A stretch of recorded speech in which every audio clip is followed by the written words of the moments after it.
right, Jerry, thank you for doing this today. This My is pleasure, super Andy. cool. Yeah, real honor to get to interview you.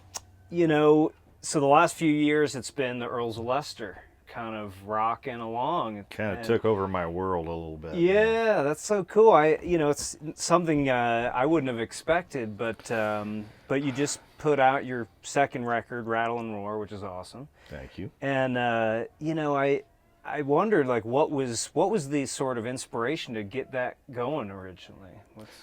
I just kind of took a look around at the bluegrass scene, and I didn't really see anybody doing that, at all. But I've always wanted to play in a band like that, where we weren't, aping the parts or and doing anything corny with it, but really playing, really studying the parts and figuring out how they all played and sang, and how the choreography worked and all that kind of stuff. And I just waited around and kept taking names and checking people out, and when it came down to time to in my career when I thought I could do it, which was like 3 years ago, I thought, I've got some time, got space to do this.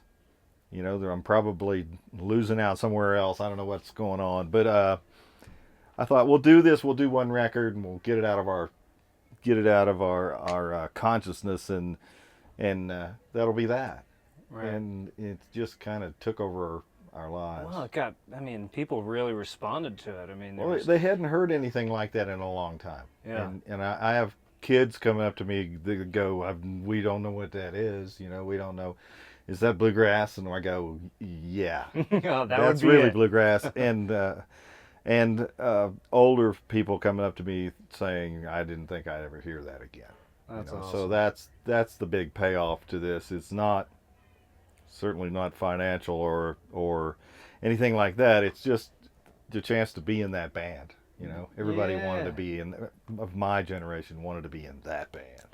Well, that's because it's interesting because there are a lot of bands that have played Flat and Scruggs, of course, over the years. I mean, we've all tried to play that, but the way you guys have approached it and done it, there's something in there that people, like I said, really respond to. I mean, Grammys and IBMAs. They respond to Grammys. Well, right. Really, that's sort of an icing on the cake situation.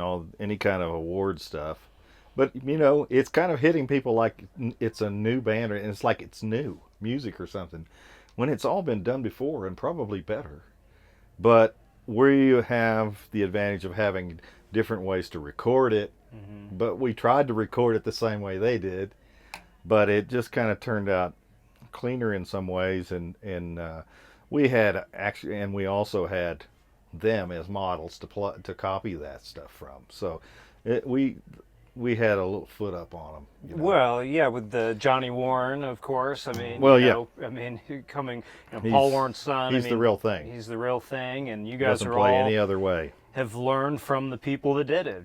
From Josh and Earl, and but is there anything like musically specifically that you guys know about that are able to do that the other bands who play Flat and Scruggs aren't able to do, or maybe even Dobro specifically? When we did a workshop recently, I remember you saying, there were some things like on the Dobro that Josh did that have kind of been a little bit lost, or just, yes, Some technique things. Yeah, like, There's some technique things, and there are also, what really makes that music sound like it does, and what's special about it is just the people that are playing those particular instruments. Like Charlie Cushman plays the way he plays the banjo, and Johnny plays the fiddle, and the way we all just play in a circle, where we really do sound like Flat and Scruggs. I'm not trying to deliver some kind of cheap comment or anything. I'm not trying to blow smoke or anything about the band, but it really does. It scares me sometimes when I hear Johnny or Charlie come up the middle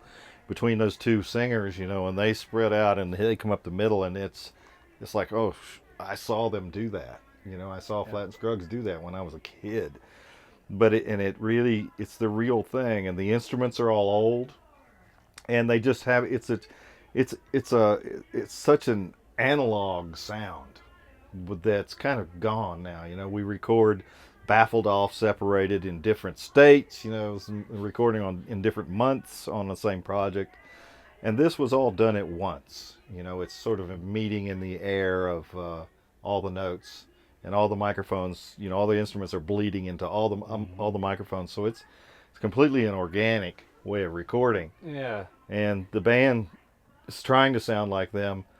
So, and we're recording like they recorded. So there's going to be something a little closer than to what you would hear some other band do if they did a Flat and Scruggs. Sure. And for somebody like me or a lot of people who never got to see Flat and Scruggs, it's kind of our chance to experience that sound. Well, that's another thing. There is something to it that I was able to see them even when I, you know, at 10 years old, 9 years old. It's really stayed with me. I mean, just the sight, the visual thing about them, how they work the microphones, you know, and everybody comes in and out. We have a new video coming out pretty soon that we tried to really overemphasize that. And there are things like when Lester was singing, or when the quartet was singing, they were front and center, and there was the band supported them, but there was only one guy backing up. You know, everybody wasn't like standing around playing a part or waiting for their solo to come. They had a specific job, and it wasn't to back up at that point. You know, there was more focus. Right. Actually, that's what it comes down to. Sort of fewer things going on for the listener at once. There's vocals and maybe, like you say, one instrument filling, and the rest was really kind of in the background. Yeah, when Sean's singing, I might be playing rhythm, and Johnny might be playing the backup over there, and Charlie will be playing rhythm, and the bass is going, the guitar's going, the mandolin's playing rhythm. So it's like I say, it's really focused. Yeah. You know, there are not too many things going on, so you can really pay attention to what's front and center. That's so cool, man. Well, everyone appreciates that band a lot. It's been super cool.